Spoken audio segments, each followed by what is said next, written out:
بسم اللہ الرحمن الرحیم۔ داڑھی کٹانے والے کی اذان و اقامت۔ داڑھی منڈنانے والا یا کتروانے والا شخص فاسق ہے، لہذا اس کی اذان و اقامت مکروہ ہے، لیکن اگر ایسا شخص اذان و اقامت کہہ دے تو لوٹانے کی ضرورت نہیں ہے۔ دوران اذان مؤذن بے ہوش ہو جائے وغیرہ۔ اگر اذان و اقامت کے دوران مؤذن پر غشی طاری ہو جائے یا وضو ٹوٹ جائے یا زبان بند ہو جائے وغیرہ تو از سر نو اذان و اقامت کہنی ضروری ہے۔ دوران اذان و اقامت چلنا پھرنا ممنوع ہے۔ اذان کے دوران و اقامت کے دوران چلت پھرت ممنوع ہے، بالخصوص جماعت میں مؤذن جس جگہ تکبیر کہنا شروع کر دے وہیں کھڑے کھڑے تکبیر پوری کرنی چاہیے۔ تکبیر کہتے ہوئے اگلی صفوں میں نہ جائے، البتہ قد قامت الصلاۃ کہنے کے بعد اگلی صف میں جا سکتا ہے۔ عام نمازوں میں اذان و اقامت کے درمیان فصل۔ فجر، ظہر، عصر اور عشاء میں اذان و اقامت کے درمیان اتنا فاصلہ رہنا چاہیے کہ جس میں 2-4 رکعت نماز بآسانی پڑھ لی جائے۔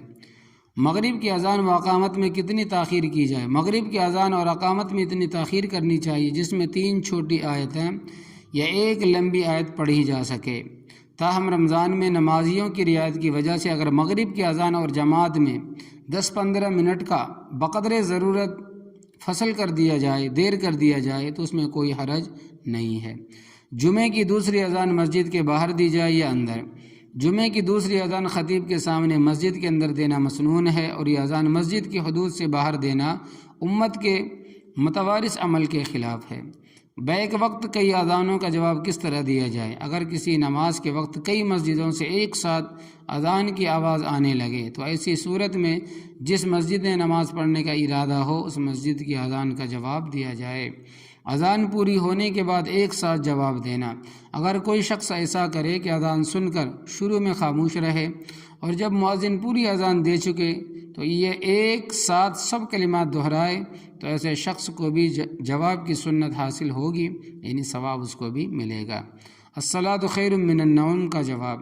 فجر کی اذان میں جب مؤذن الصلاۃ خیر من النوم کہے تو بعض سلف سے منقول ہے کہ سننے والوں کو جواب میں صدقتا و بررتا، تو نے سچ کہا اور تو نے نیکی کا کام کیا، کہ الفاظ کہنے چاہیے، اور بعض علماء نے اس میں یہ بھی بڑھایا ہے کہ وہ بالحق کی نطقت، تو نے حق بات زبان سے نکالی، یہ بھی درست ہے۔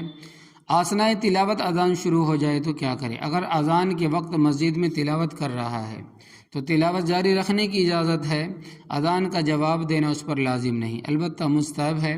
اگر اذان کے وقت مکان میں ہو تو یہ دیکھے کہ اس محلے کی مسجد کی اذان ہے یا دوسری مسجد کی۔ اگر دوسرے محلے کی مسجد کی اذان ہے تو اس کا جواب نہ دے، اور اگر اسی محلے کی مسجد کی اذان ہے تو تلاوت موقوف کر کے، تلاوت روک کے اذان کا جواب دینا چاہیے۔ وضو کے